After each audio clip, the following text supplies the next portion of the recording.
I've finally arrived at the Sands Hotel, Narrabeen, New South Wales, and I'm pumped because tomorrow I'm going land-based fishing. I love this stuff. Off to bed early, because tomorrow I think I'm getting up before the sparrows.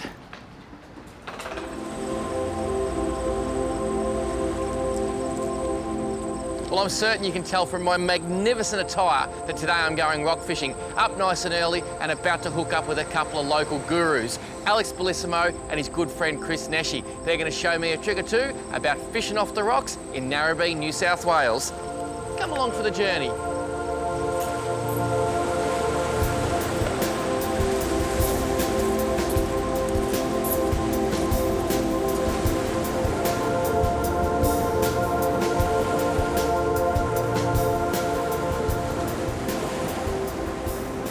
Work. It's a reasonable fish, yeah. Yeah? It's only, here we go. Oh, it's a nice fish, mate. There we go. Mate, that Beauty. bit so timidly, Yeah?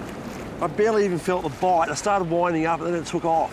There you go. Yeah, how good's that? That's a solid little fish. Yeah, it's not a bad little fish. Now that was on an unweighted bait. Yeah. I took the sinker weight off. Okay. Yeah. Good work, mate.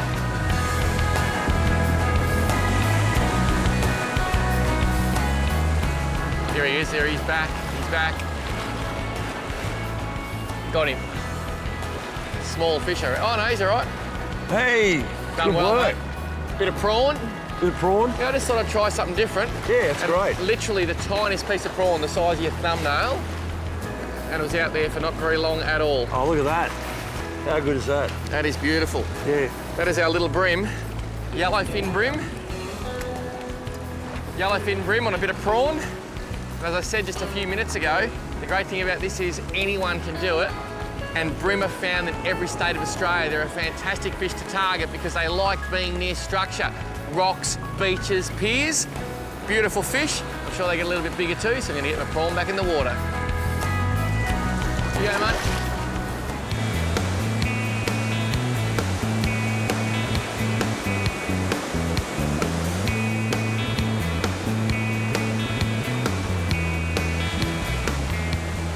This morning we're using prawns and pilchards for bream. If you fish an area for 5 or 10 minutes, the burley starts to get the fish going. You've got a much better chance of catching fish. If you haven't caught a fish within 20 minutes, move to the next spot because it could be that very first cast that does the job.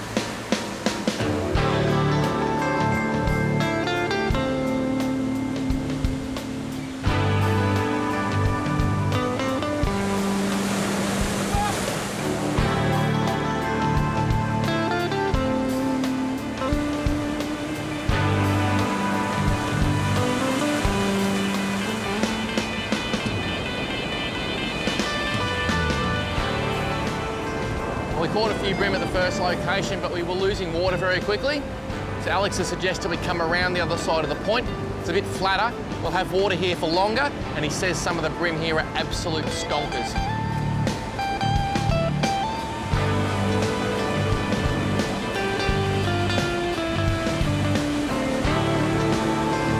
Just heading up the rocks to get a bit more bait, and I thought I would show you how to rig a pilly tail for a bream. Pillies are quite soft, but if you rig them properly, they work quite well. So you just slide the hook all the way through the back section there, and pull the line all the way through. Get your hook and just simply put it into the bait and roll it around so it protrudes beautifully like that. You want plenty of hook exposed. Finish it off with a nice half hitch. This is the key to holding soft baits on and hard baits at times. And then the sinker falls down on top of that. And that is the most beautifully presented bait that might last 3 or 4 casts. It's full of oil and it'll let the fish know there's something there worth eating.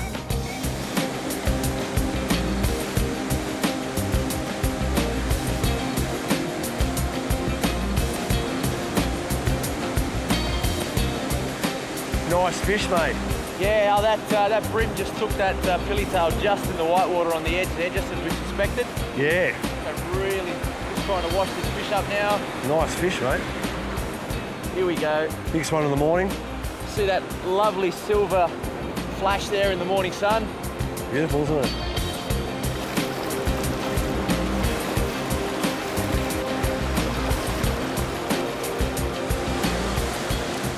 So really excited to get this bream this morning. We've had to move around quite a little bit. but eventually we found a couple of bream. I just said to Al, what if we cast this on the edge of the whitewater, and yep, come up with the goods.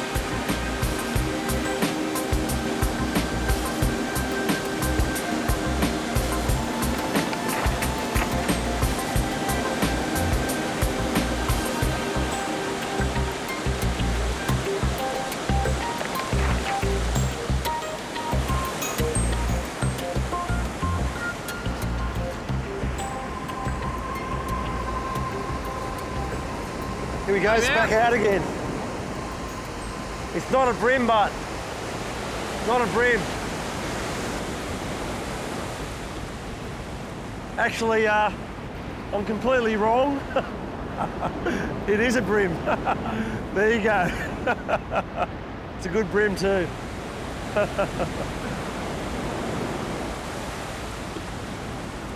Now, I'm fishing in probably less than a metre of water. The tide's now retreating, the fish are retreating as well, and the end result's this beautiful bream.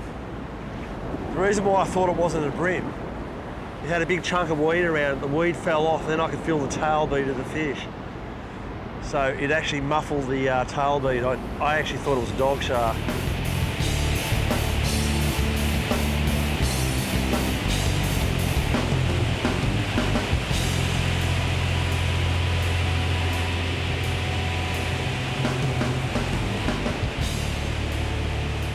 I just got snagged, which is going to happen a lot when you're rock fishing, and it's really important to carry all the gear with you to save you walking 100 metres back to where you got all your stuff stored. So on the belt here, a gimbal. I can rest my rod in it while I'm retying. Bait bucket, got pillies and prawns in there, so every time I rebait I don't have to take that walk. And this little bucket here, hooks and sinkers, so I can literally fish for hours without leaving the spot. And when you work on that theory that the best time to catch a fish is within 10 minutes of having caught a fish, this is a pretty good setup.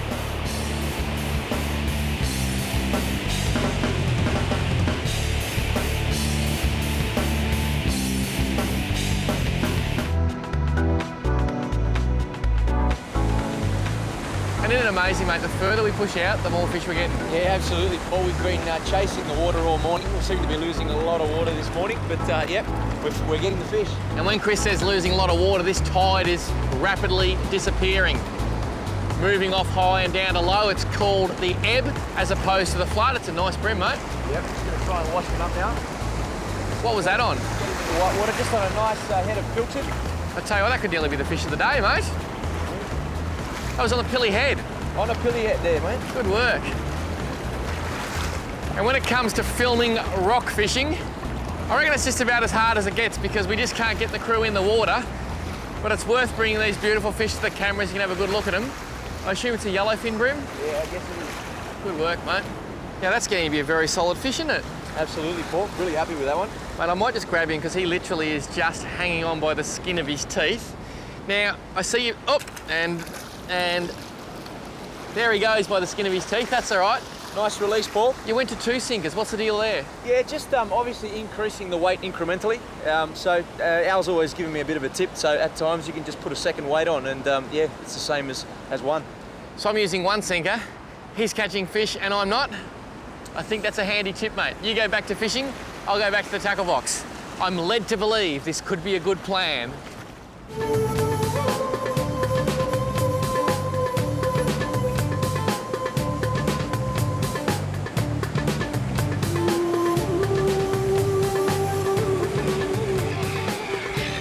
Bream?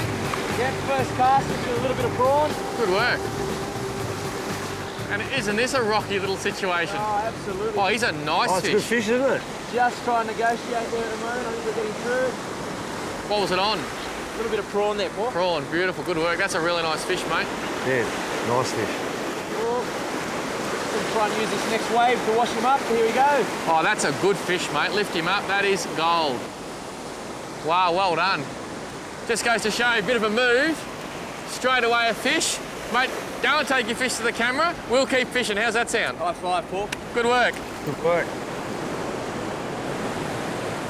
So we've just moved over to this point, first cast with a little bit of prawn.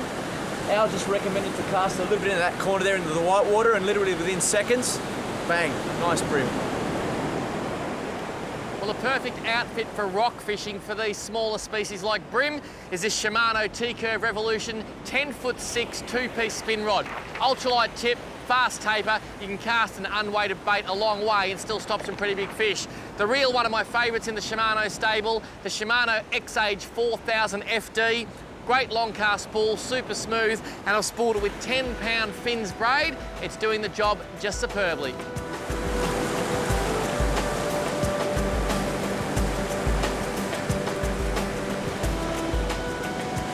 That was the smallest of bites. Yep.